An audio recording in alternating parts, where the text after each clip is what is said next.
Some stories are born in comfort, but mine was born in fear, silence, and the heavy sound of footsteps behind me. What I am about to share is not easy, and once you begin, your heart may refuse to let you stop until the end.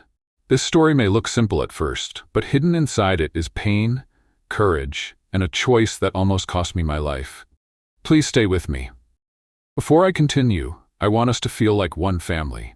Please comment where you are watching or reading from so we can connect, encourage one another, and continue to pray for each other across borders and nations.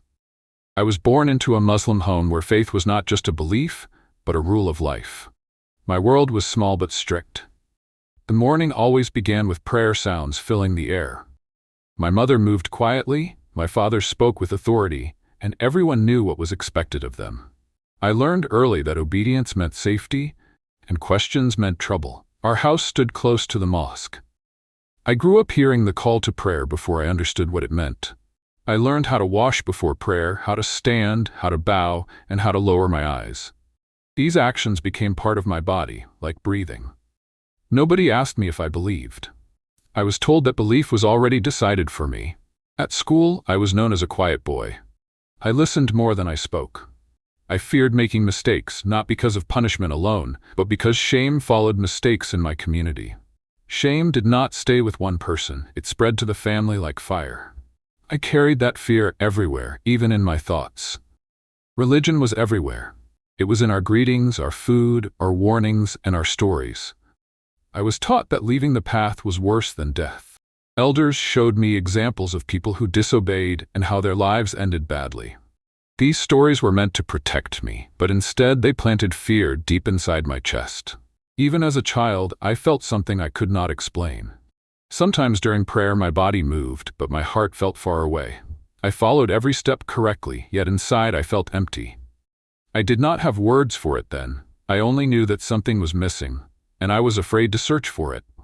At home, my father was respected by everyone. People listened when he spoke. He reminded us often that our family name carried honor. He showed me that a man must be strong, loyal, and unquestioning. My mother showed love, but her love was careful. Fear lived behind her smiles. She warned me many times about disgrace and danger, showing me with her eyes that some paths should never be mentioned. Outside our home, I saw another world. I saw neighbors who believed differently. I noticed how people whispered when someone was suspected of changing faith. Faces hardened. Friends disappeared. Sometimes violence followed. I learned to stay silent and blend in. One afternoon, while returning from school, I passed a small gathering near an old building. I slowed down without knowing why. I saw people sitting calmly, not hiding, yet not loud. Something about them felt peaceful, but also dangerous. An older man noticed me watching. He did not call me closer. He only looked at me with gentle eyes, then turned away. That moment stayed with me longer than I expected. That night, fear filled my mind. I reminded myself of everything I had been taught. I told myself to forget what I saw. Still, my heart felt restless. I began to notice how often fear controlled my choices. Fear of my father, fear of my community, fear of punishment, fear of death. As days passed, the pressure inside my home increased. My father began to speak more about loyalty and enemies of the faith. He showed anger when news came of people converting. He explained the consequences clearly, using real examples from nearby towns. He revealed how some were beaten, rejected, or even killed. These were not distant stories. These were warnings meant for ears like mine. At school, I overheard teachers speaking harshly about other beliefs. They showed us how to identify those who did not belong. I learned how easily people turned into threats. I learned how quickly compassion disappeared when faith was questioned. I began to feel trapped. My thoughts became a secret place I guarded carefully. I smiled when expected. I nodded when required. Inside, questions grew quietly, like seeds hidden under dry soil. One evening, an argument broke out near our street. A young man was accused of leaving Islam. People gathered fast. Voices rose. I stayed hidden behind a wall. I saw him pushed, slapped, and cursed. No one defended him. Fear froze my legs. That night, I could not sleep. His face stayed with me. I understood clearly that belief was not just personal. It was a matter of life and death. From that moment, my childhood ended. I realized that my future was already planned by others. Any step outside that plan would come with pain. I felt sadness for the first time, deep and heavy. I wondered why faith needed fear to survive. I did not yet know how my life would change. I did not yet know what I would see or who would be revealed to me. But persecution had already shown me its face, and it was cruel, loud, and unforgiving.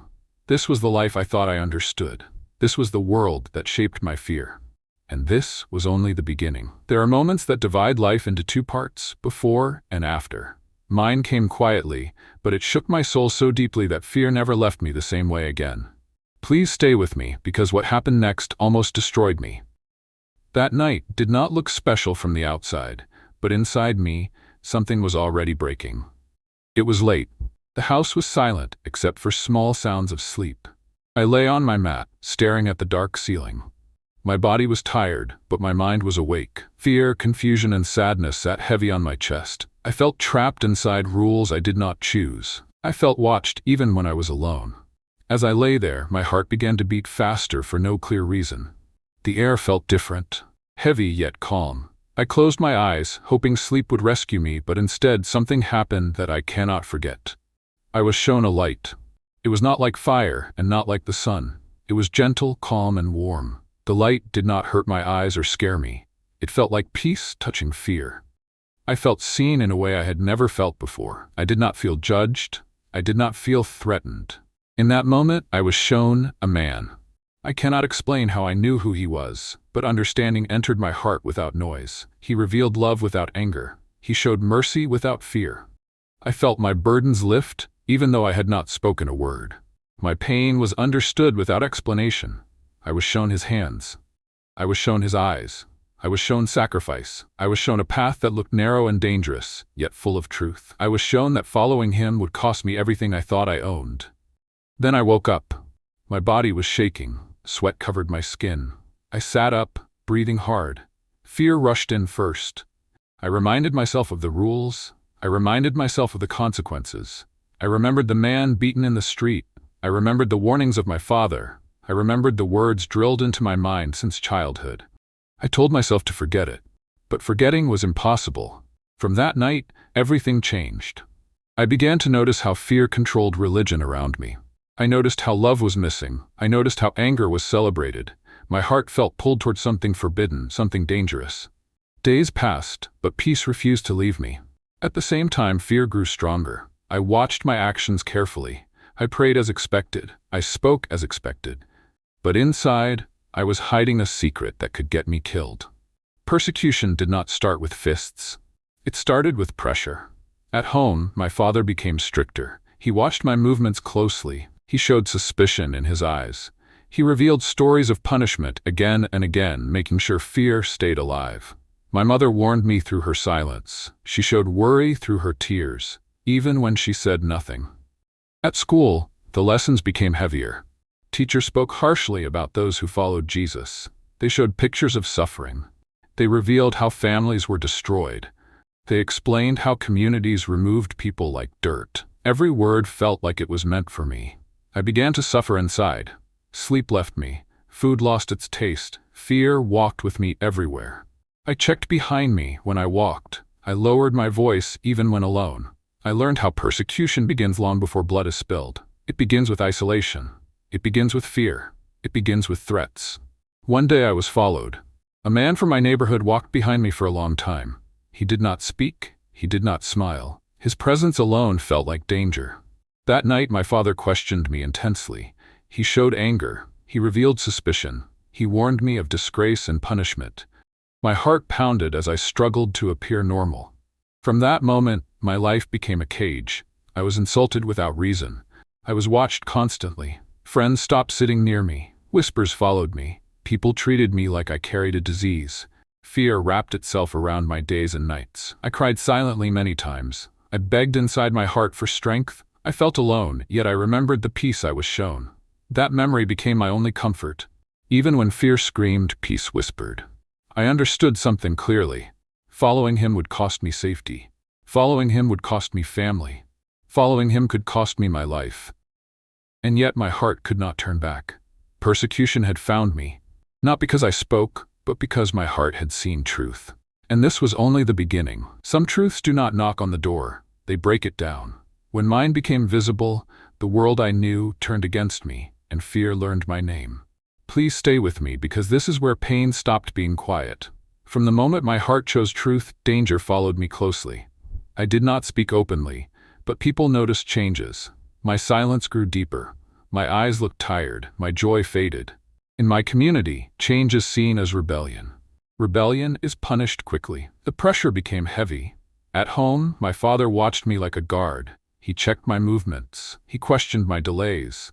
He showed anger when I avoided certain conversations. He revealed stories of discipline and honor, reminding me that family reputation was more important than life itself. My mother suffered quietly. She showed fear through her hands that trembled when she served food. She revealed worry through sleepless nights. She warned me with her eyes, begging me without words to return to safety.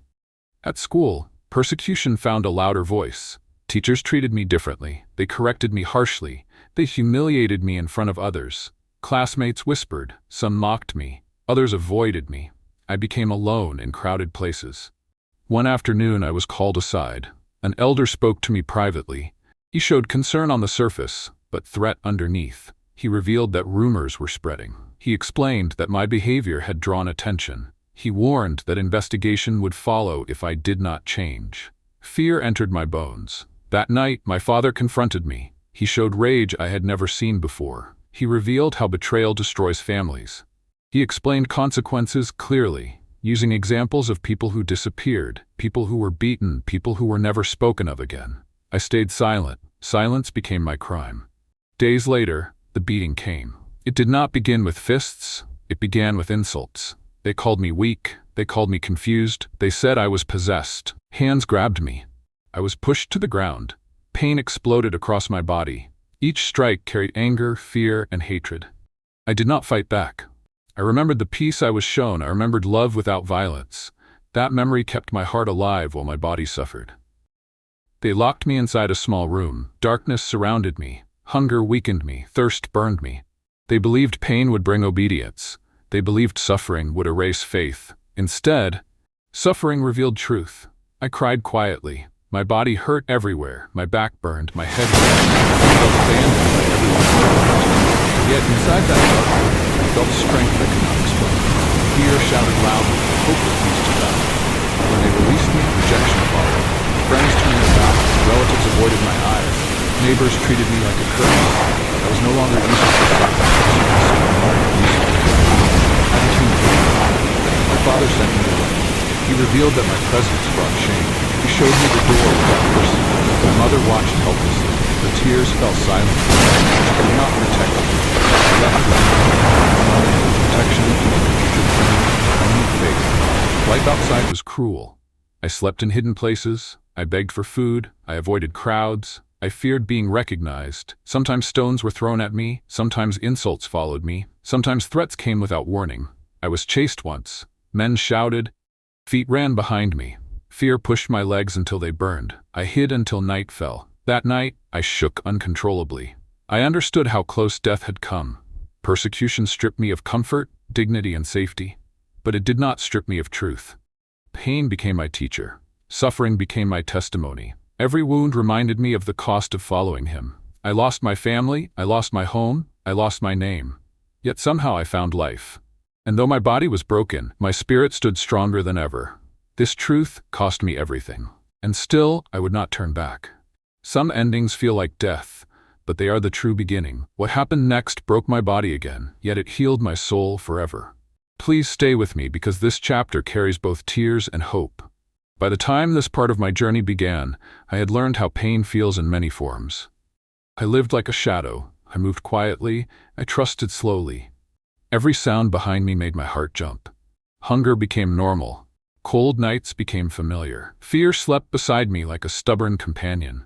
Persecution did not stop because I had lost everything. It grew stronger. One evening, while resting near an abandoned place, I was found.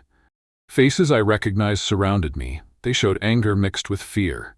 They revealed that my choice had embarrassed many people. They showed me that forgiveness was not an option. They dragged me away.